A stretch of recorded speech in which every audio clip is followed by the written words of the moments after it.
O que será que realmente acontecerá no final dos tempos? Será que a Bíblia nos conta sobre essa batalha final entre as forças do bem e do mal? O próprio livro do Apocalipse, o último livro da Bíblia, traz um vislumbre desse confronto e nos deixa pistas sobre a luta que decidirá o destino de toda a criação. E se essa batalha for mais do que imaginamos, envolvendo não só os anjos e demônios, mas cada um de nós. Ao longo da Bíblia, Deus revela o papel das forças espirituais e seus propósitos na criação. Existem anjos e arcanjos, mas também existem forças malignas lideradas por Satanás, o adversário, que se opõe ao propósito de Deus. Essa luta é descrita como uma guerra contínua e espiritual, na qual os anjos, como Miguel e Gabriel, têm papéis fundamentais. E é no livro de Apocalipse que essa guerra atinge seu clímax, em um lugar misterioso chamado Armagedon. Mas o que isso significa para nós? O Armagedon é um evento físico, uma batalha literal, ou representa uma realidade espiritual? A visão do apóstolo João revela que, nesse momento final, Satanás e seus seguidores se levantarão contra o próprio Deus. No entanto, Deus já declarou a vitória do bem sobre o mal desde o início. Mas por que Deus permitiria essa batalha? A resposta a essa pergunta pode estar em nossa própria liberdade. Ele quer que cada um de nós escolha, que cada um tenha a chance de decidir de que lado está e, assim, ser parte do seu plano eterno. A Bíblia nos ensina que há forças invisíveis atuando em nosso mundo. O próprio apóstolo Paulo nos adverte em Efésios 6:12 que nossa luta não é contra carne e sangue, mas contra os poderes espirituais da maldade nos lugares celestiais. Isso quer dizer que o que estamos vivendo hoje, as tentações, as lutas, as provações, tudo faz parte de uma guerra maior. Uma guerra espiritual que culminará no fim dos tempos. Então, qual é o nosso papel em tudo isso? Será que apenas observamos ou temos um papel ativo na batalha? Jesus, em várias passagens, nos chama a vigiar e orar para não cairmos em tentação. Ele sabia que o inimigo tentaria de tudo para nos afastar de Deus e da salvação. O poder da oração, o poder da fé e a armadura espiritual que Deus nos dá são nossas armas nessa batalha. Mas será que estamos realmente prontos para usá-las? Quando nos aproximamos dos escritos proféticos, percebemos que a batalha final será também um teste de nossa fé. Em Apocalipse 13, fala-se de um tempo em que o mal tentará dominar o mundo. E aqueles que permanecerem firmes na fé serão marcados como verdadeiros seguidores de Cristo. Será que estamos preparados para enfrentar essa oposição? Para suportar as provações e guardar nossa fé até o fim? É interessante observar que, em toda a Bíblia, especialmente no Apocalipse, Deus já antecipa a vitória final contra as forças do mal.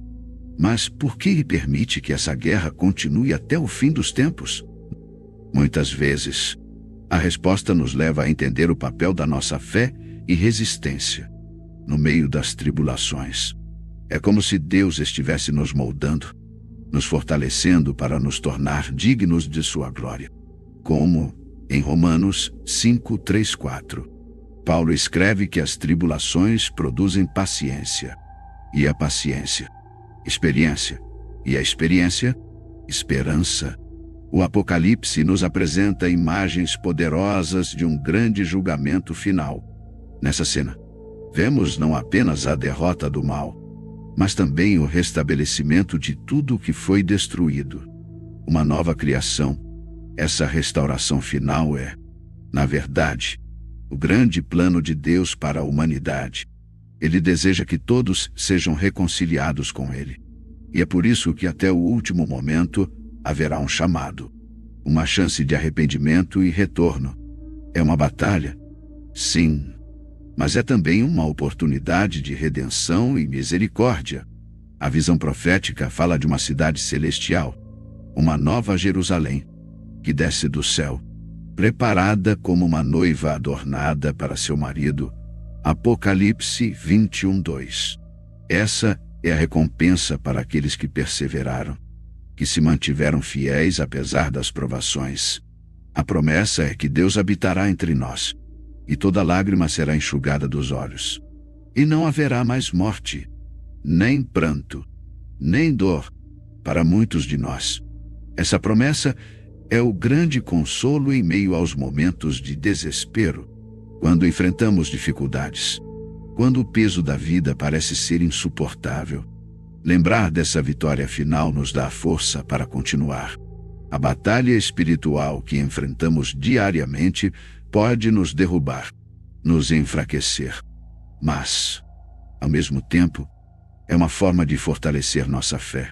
E cada vez que resistimos às tentações e nos voltamos para Deus, estamos nos alinhando com seu propósito, tomando nossa posição nesse exército espiritual. E essa ideia de vitória espiritual está profundamente conectada com o conceito de um propósito maior. Todos nós, em algum momento, nos perguntamos sobre o nosso papel neste mundo, o que Deus espera de nós, especialmente quando vivemos em um mundo tão cheio de injustiças, de problemas e tentações. Em Efésios 6:12, Paulo nos lembra que nossa luta não é contra carne e sangue, mas contra as forças espirituais do mal nos lugares celestiais. Isso significa que a batalha espiritual que enfrentamos é uma luta constante para nos mantermos no caminho de Deus, resistindo a tudo que nos afasta dele.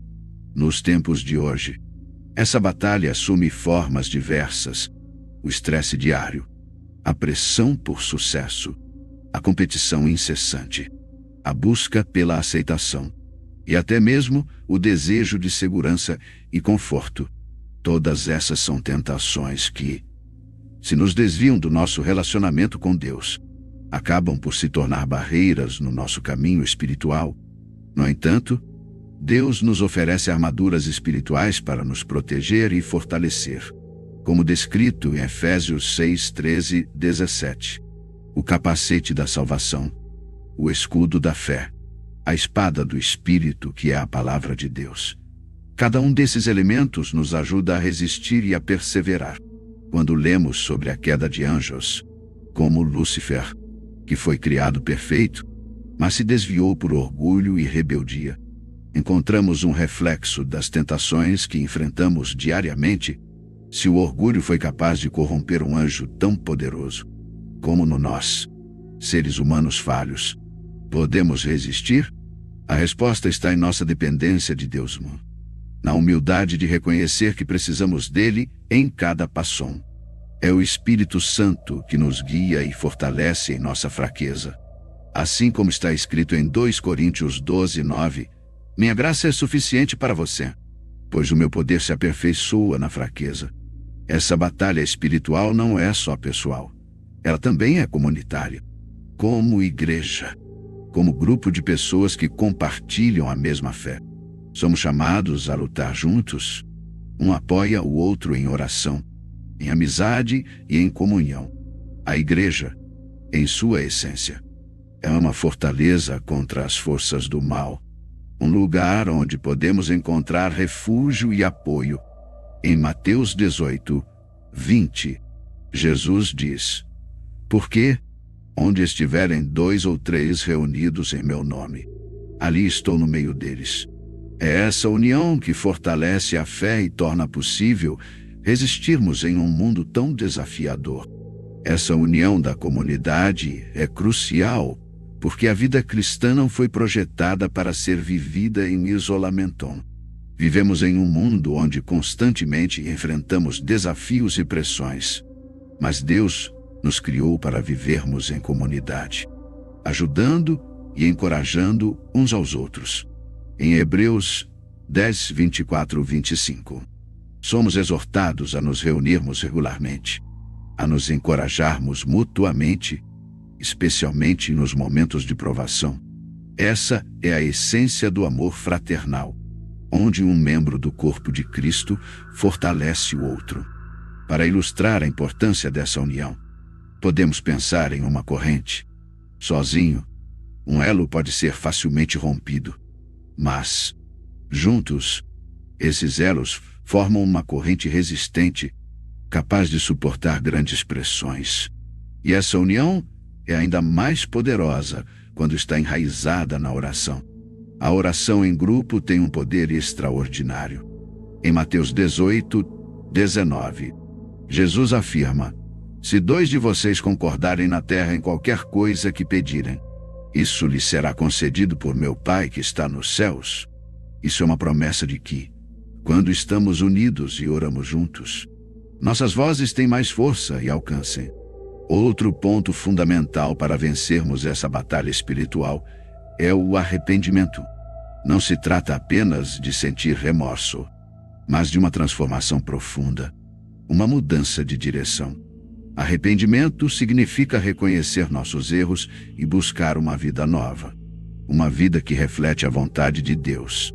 Em 1 João 1:9, lemos: "Se confessarmos os nossos pecados, Ele é fiel e justo para perdoar os nossos pecados e nos purificar de toda injustiça." Isso significa que não importa o que fizemos, sempre podemos encontrar perdão e restauração em Deus. Mas é necessário esse passo de arrependimento sincero. Devemos entender que o arrependimento é uma arma poderosa contra o mal, pois nos liberta do peso da culpa e das mentiras que o inimigo usa para nos prender. Satanás é conhecido como o acusador, e ele tenta constantemente nos fazer lembrar dos nossos erros, para que nos sintamos indignos do amor de Deus. Mas, quando nos arrependemos e nos colocamos nas mãos de Deus, Ele não apenas nos perdoa, mas também nos restaura, nos limpa e nos capacita a seguir em frente. Essa é uma das maiores promessas de amor e graça que temos em nossa fé. Para viver uma vida verdadeiramente fortalecida, precisamos também praticar a gratidão. A gratidão nos permite enxergar as bênçãos de Deus, mesmo nos momentos de dificuldade. Em 1 Tessalonicenses 5:18, Paulo nos lembra: "Em tudo, dai graças, porque esta é a vontade de Deus em Cristo Jesus para convosco." Essa gratidão não significa ignorar as dificuldades, mas sim encontrar motivos para louvar a Deus em todas as circunstâncias. Ela nos ajuda a manter a perspectiva de que, mesmo em meio às lutas, Deus está trabalhando para o nosso bem. E, por fim, quero falar sobre o poder da esperança. A esperança é o que nos sustenta nos momentos mais sombrios. É o que nos permite ver além das circunstâncias atuais. Em Romanos 15:13, está escrito que o Deus da esperança os encha de toda alegria e paz, por sua confiança nele, para que vocês transbordem de esperança. Pelo poder do Espírito Santo, essa é uma promessa incrível. A esperança é um dom de Deus, e ela nos fortalece, nos faz olhar para o futuro com expectativa e fé.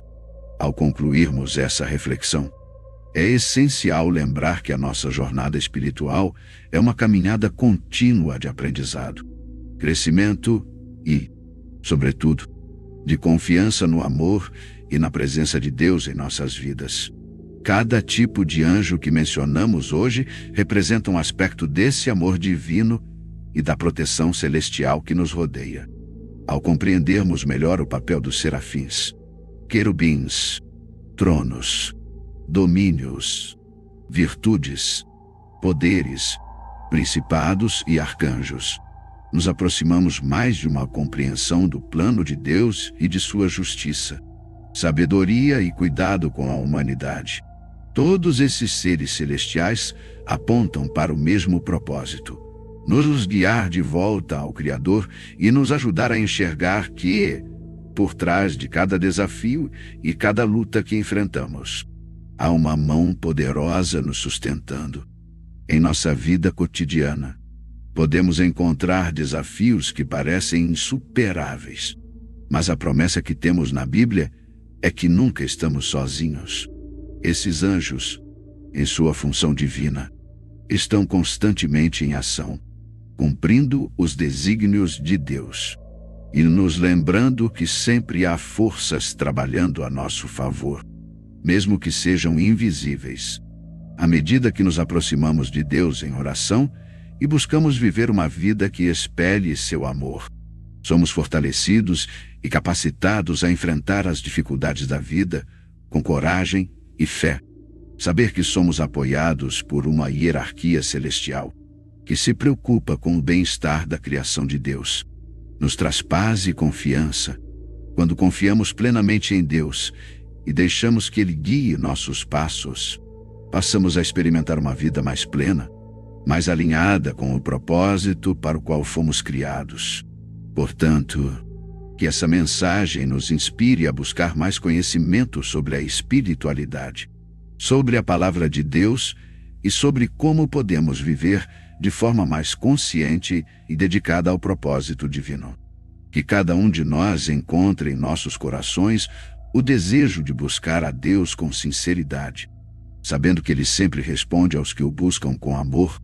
Ao final do dia, é essa comunhão com Deus que nos fortalece, que nos traz paz e que nos ajuda a vencer qualquer adversidade. Agradeço por acompanhar até aqui e espero que essa mensagem tenha tocado o seu coração. Se ela trouxe alguma luz, compartilhe com alguém que possa precisar ouvir essa palavra. Que Deus abençoe e guarde cada um de vocês e que a presença dos seus anjos nos acompanhe em todos os momentos.